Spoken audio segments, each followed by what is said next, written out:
eux qui ont compris que dans la vie, il y a toujours meilleur que soi, qui nous ont coupés de nos désirs. C'est pour un maître exigeant, un monsieur qu'elle n'appelle pas mais qui affleure, comme les paroles de son désir, à chaque client qui entre et sort de la laverie.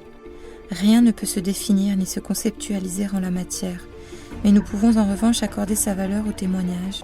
Il faut rire de leur grossièreté pour s'en libérer l'esprit. Pourquoi le pratiquons-nous ? Accédant à une autre dimension du réel, il en perçoit le canevas sur lequel se brodent désormais les silhouettes des constructions. Cependant, à aucun moment Pascal n'investit ce corps sensible, cette intelligence globale de façon thématique. Le yoga enseigne la patience. Il apprend à laisser, de même qu'au corps, leur temps aux choses. On entend parfois dire que les gens s'appuient sur leurs parents, leurs congénères pour vivre heureux. Le fait est que nous avons souvent peur d'être seuls, de vieillir seuls, d'apparaître seuls face à la société si nombreuse et unanime sur la valeur du couple et des familles.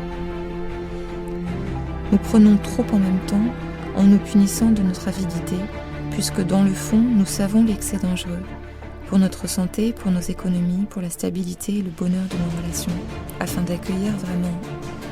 En ce sens, la pratique du yoga m'a réappris ce qu'être en mouvement signifiait.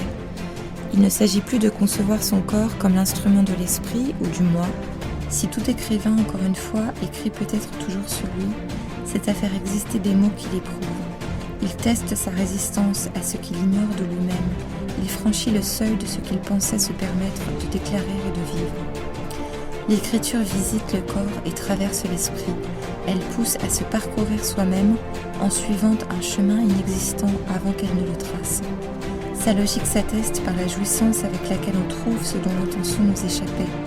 Il permet de travailler à se rendre sensible à soi et aux autres et de trouver l'équilibre en toutes choses, de naviguer à son rythme dans les eaux tumultueuses du monde et de l'existence. On constate souvent que les adolescents s'enfuient comme l'enfer du métier enseignant. Ou versons-nous toutes nos forces dans une passion amoureuse, dans l'étreinte d'un rêve ou d'une projection parentale ? Orientons-nous notre sensibilité vers nos capacités intellectuelles et créatives ou vers nos pulsions aliénantes ? La confiance en soi, la conscience de sa créativité corporelle et intellectuelle dispose à consentir au présent et à relâcher nos vaines tentatives de maîtrise. Et comment détecter sa propre frustration ? Cessons de la penser comme un don maudit qui tiendrait à rendre fous ou malheureux ceux qui s'en trouveraient possédés. Tandis que je veille avec elle, elle veille aussi sur ma machine lorsque je sens marcher. Car pour se distraire l'esprit, on renie le corps. Et on ne cesse d'exiger de soi des preuves de légitimité de ses actions, dans le but caché de ne pas penser à soi. Notre époque nous abrutit de débilités accessibles. Il suffit d'ouvrir la télévision, d'une discipline, que de la recherche du mouvement. Le yoga apprend à écrire. Il ne s'agit pas d'une école d'écriture, mais d'une redécouverte de ce que l'écriture comporte d'aventure, par les enseignements que nous leur transmettons.